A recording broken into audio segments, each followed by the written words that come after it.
কেউ যদি মনে করে আমি পরিশ্রম করি বলেই রিজিক প্রাপ্ত হই, শিরক। আমি পরিশ্রম করি, কাজ করি, ব্যবসা করি, চাকরি করে বলেই 3 বেলা খেতে পারি, শিরক। কে খাওয়ায়?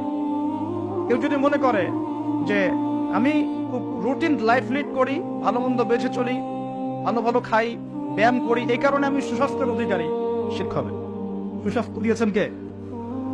কেউ যদি মনে করে যে আমার হাতে একটা আংটি আছে, এই আংটি খুলে ফেললে আমার রোগ হবে, এটা হবে বিশ্বাসগত শিরক।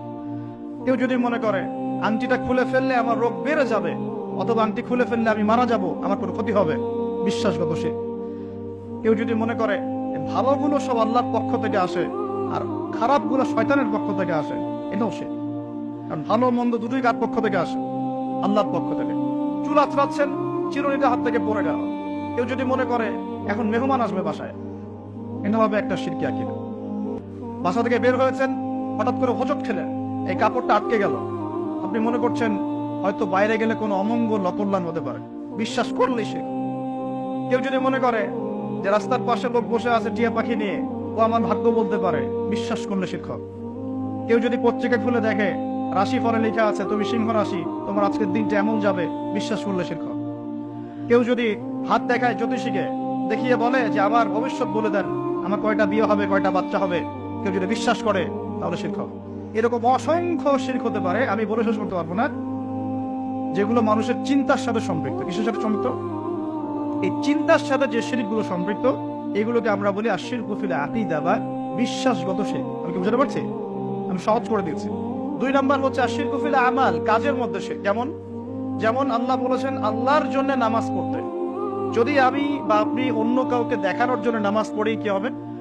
শিরক হবে। আল্লাহ বলেছেন আল্লাহর সন্তুষ্টির জন্য দিনের জ্ঞান অর্জন করতে। এখন আমি যদি জ্ঞান অর্জন করি এই জন্য যে মানুষ আমাকে অনেক বড় বক্তা বলবে, অনেক বড় আলেম বলবে, মুফতি মুফাসসির বলবে, হ্যাঁ সবাই দাওয়াত করে খাওয়াবে আমাকে, ইত্যাদি ইত্যাদি, দুনিয়ার স্বার্থ থাকলেই এটা শিরক হয়ে যাবে। কি হবে? শিরক হয়ে যাবে। আল্লাহ পাক বলেছেন যে আল্লাহ রাব্বুল আলামিনকে সিজদা করতে। এখন আমরা যদি কোনো জড় পদার্থকে সিজদা করা শুরু করি, কি হবে? যদি কোনো মানুষকে সিজদা করি, যদি কোনো মৃত মানুষকে সিজদা করি, আচ্ছা এটা ক্লিয়ার রাখবেন নাকি? আল্লাহ পাক বলেছেন আল্লাহর জন্য কুরবানি করতে, ফাসাল্লি লিরাব্বিকা ওয়ানহার। আল্লাহর জন্য কুরবানি করি আমরা, অন্য কারোর জন্য করি? যদি আল্লাহ ছাড়া অন্য কাউকে সন্তুষ্ট করার জন্য কেউ কুরবানি করে, কি হবে? শিরক হবে। আল্লাহ বলেছেন দান সদকা করতে আল্লাহর সন্তুষ্টির জন্য। এখন আমি দান সদকা করলাম, বড় একটা ফুটানি, যে আমাকে মানুষ বড় দানবীর বলবে, এরকম বিশ্বাস করলে, মনের মধ্যে নিয়ত থাকলেই শিরক হয়ে যাবে।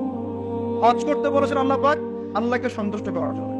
এখন আপনি হজ করে আসলেন এবং টাইটেল লাগিয়ে বেড়াচ্ছেন আমি অমুক আলহাজ হাদি সাহেব, ঠিক আছে? মানুষ আমাকে আলহাজ বলবে, হাদি সাহেব বলবে, মানুষ আমাকে তখন ভোটটা দিবে, ভোটের সময় তখন আমাকে মানুষ ভোটটা দিবে।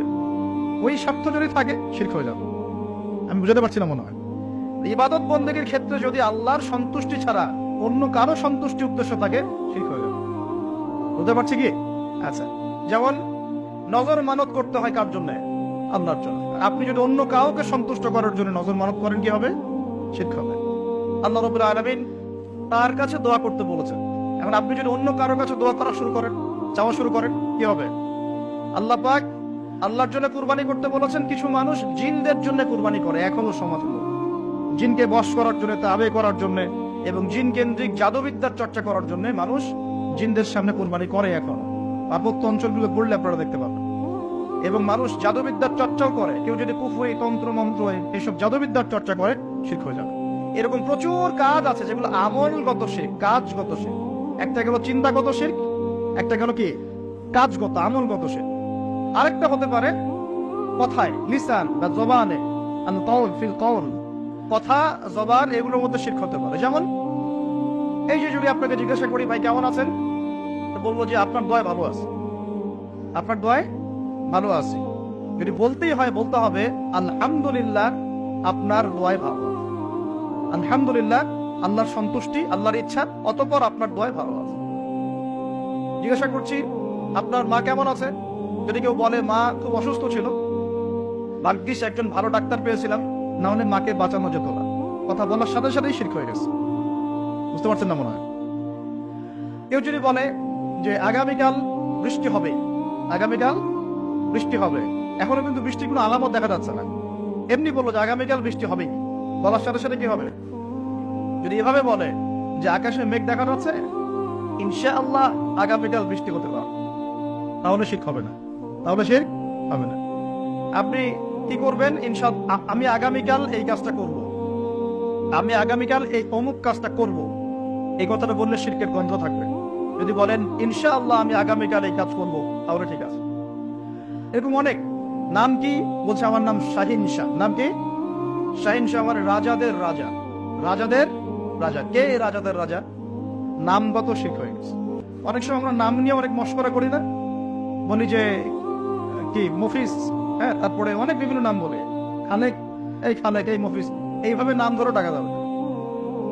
আপনি সম্মানের সাথে বলতে হবে আব্দুল খালেক। কি বলতে হবে? আব্দুল খালেক। খালেক ও কি সৃষ্টিকর্তা নাকি সৃষ্টিকর্তার বান্দা? কোনটা? এরকম কথায় আমরা প্রচুর শিরক করি। অনেকে তো পলিটিক্যালি বলেন জনগণই সমস্ত ক্ষমতার উৎস, তাই না? এই শব্দ শুনে নাই মনে হয়? জনগণ সমস্ত ক্ষমতার উৎস। আল্লাহ পাক সূরা মুলকে কি বলছেন? তাবারাকাল্লাযী বিয়াদিহিল মুলক, তাবারাকাল্লাযী, বরকতময় সেই সত্তা যার হাতে সমস্ত ক্ষমতা। কুলিল্লাহুম্মা মালিকাল মুলক, মুলকের মালিক কে? রাজত্বের মালিক কে? রাজত্বের মালিক জনগণ, আল্লাহ। যদি আল্লাহ রাব্বুল আলামিনের বিধিবিধানগুলোকে, আল্লাহ পাকের বিধিবিধানগুলোকে কেউ মনে করে যে না এই বিধিবিধানগুলো এখন চলে না, আগে চলতো, এটা বলার সাথে সাথে শিরক হয়ে গেছে। বুঝতে পারছেন না? আল্লাহ পাকের বিধিবিধানগুলো এখন চলে না, আগে চলতো, ওই যুগে চলতো, এই যুগে চলে না, বলার সাথে সাথে শিরক হয়ে গেছে। এই যে ইসলাম নিয়ে ঠাট্টা মশকরা করে, এই এরা তো মৌলবাদী, এরা তো ধর্মান্ত লোকজন, এই যে টিটকারি মশকারি, এই টিটকারি মশকরা করার সাথে সাথেই শিরক হয়ে গেছে। আল্লাহ পাক সূরা তওবায় বলেছেন এটা কুফরিও হয়েছে, শিরকের সাথে সাথে কুফরিও হয়েছে। এরকম অনেক ব্যাপার আছে। আমরা বলি যে আমরা যা বিধান দিচ্ছি এই বিধান আল্লাহর বিধানের চাইতে ভালো, এরকম কেউ মনে করলে বললেই শিরক হয়ে যাবে। শিরকের সাথে কুফরিও হয়ে যাবে, দুটোই হয়ে যাবে। যদি বলে না আল্লাহর বিধানের চেয়ে বেশি ভালো না, কিন্তু আল্লাহর বিধানের সমান, সমান বললেও শিরক হয়ে যাবে, মুখরি হয়ে যাবে। আমি কি বুঝাতে পারছি ভাই? মানে কথার মধ্যে প্রচুর শিরক করি আমরা, প্রচুর শিরক করি।